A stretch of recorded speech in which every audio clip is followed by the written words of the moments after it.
Les martyrs africains de Namugongo sont à l'honneur ce 3 juin. L'église catholique commémore les 22 jeunes, dont Charles Lwanga, qui ont été tués pour avoir refusé de renier le Christ. Comme chaque année, un pèlerinage était au rendez-vous au sanctuaire élevé en leur mémoire dans la région ougandaise de Namugongo. Reprise ce mercredi 3 juin du procès de Vital Kamerhe et consorts, malgré les décès du juge Raphaël Yanni qui présidait le tribunal depuis son ouverture. Il a été remplacé par le magistrat Piero Bakenke-Vita. Pendant 3 heures environ, la greffière a lu à son étation les résumés des faits d'audiences antérieures pour lui mettre au parfait des débats. S'en est suivi la poursuite de l'instruction de l'affaire.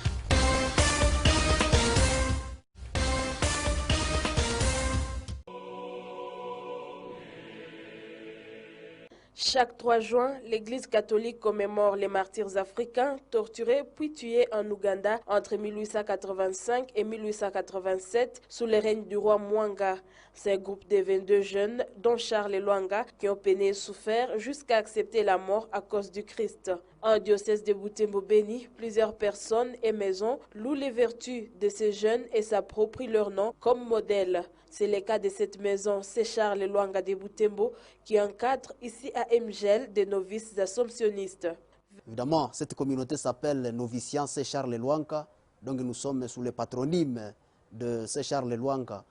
Nous avons voulu former des jeunes qui imitent les vertus de C. Charles Lwanga, donc des ouvriers du royaume intelligents, évidemment, comme le disait notre fondateur, le père Emmanuel Dalzon.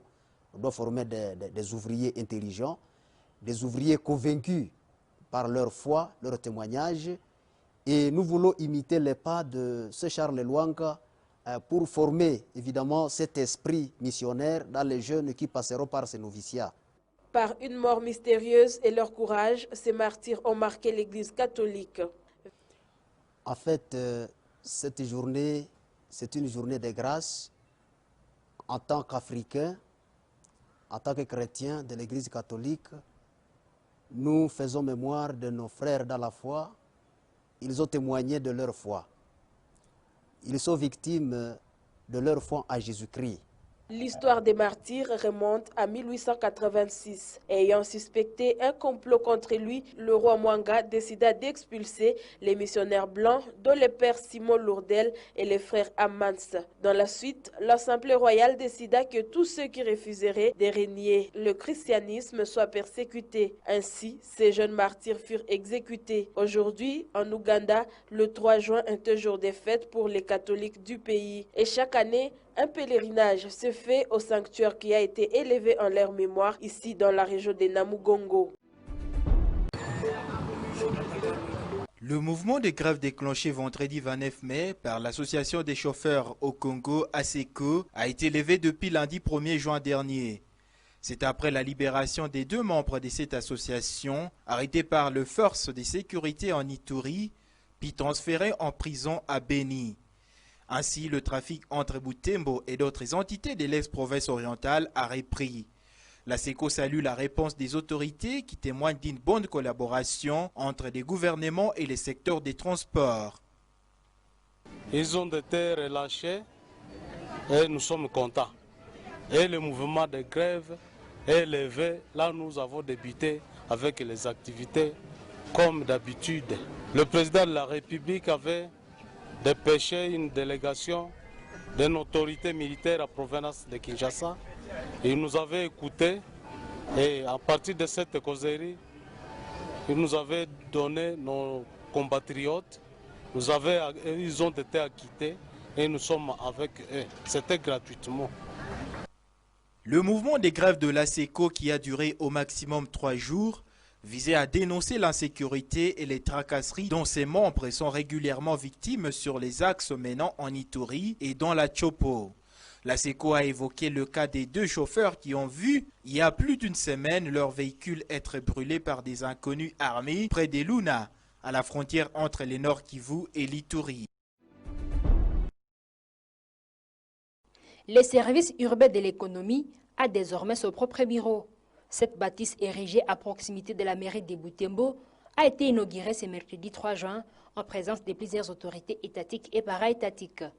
Le chef intérimaire du service de l'économie a indiqué que la construction de ces locales, de 7 chambres de bureaux et une salle de réunion, est le résultat des efforts de plusieurs personnes. Nous rendons grâce à l'Éternel, notre Dieu, pour nous avoir comblés de l'intelligence afin de transformer notre environnement et de le rendre beaucoup plus beau.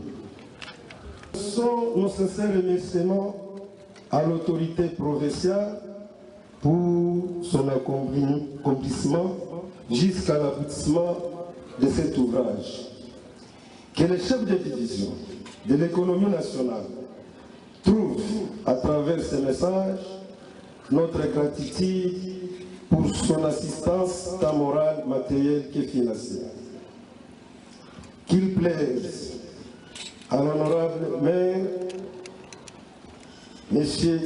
l'honorable honoraire, M. Sikouliouva Sakama, Théodore, de recevoir nos gratitudes pour avoir octroyé au service de l'économie une parcelle dans son entité administrative.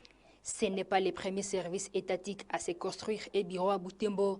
L'autorité urbaine salue ses prouesses. Elle promet soutenir d'autres services en leur octroyant des terrains ou en les accompagnant dans les travaux de finissage de leurs chantiers.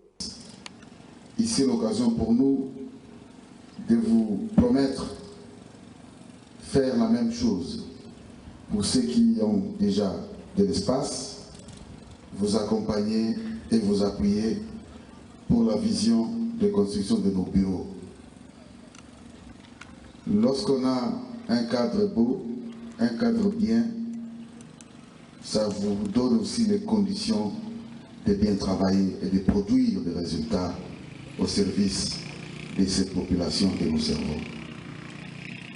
Ceux qui n'ont pas encore d'espace, parce que nous recevons des demandes dans ce sens-là, nous vous promettons que nous nous y attelons. Nous voudrions que demain, après-demain, que nous nous retrouvions encore ici et là pour découvrir la vision que vous avez intégrée. Les représentants du gouverneur à cette activité a appelé d'autres services étatiques à faire autant pour que les contribuables se rassurent de la bonne utilisation de leurs taxes et impôts.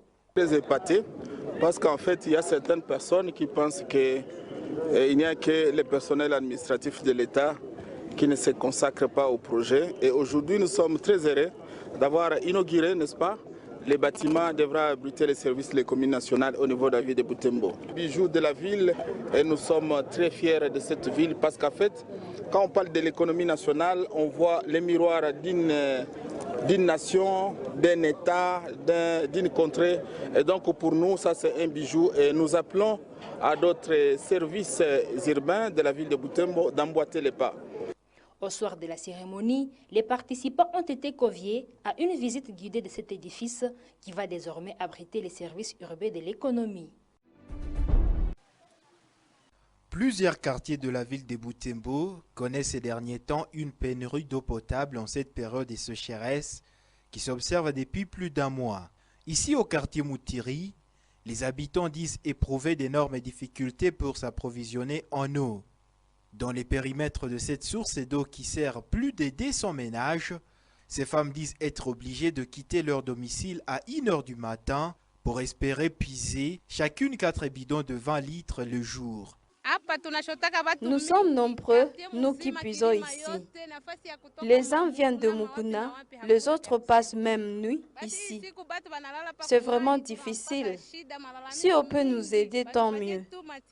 Mais nous ne dormons pas. En 1 h du matin ou 3 h, nous sommes ici à la source pour y quitter vers 16 h. Et cela avec seulement 4 bidons puisés. Au rond-point Moutiri, à peu près 300 mètres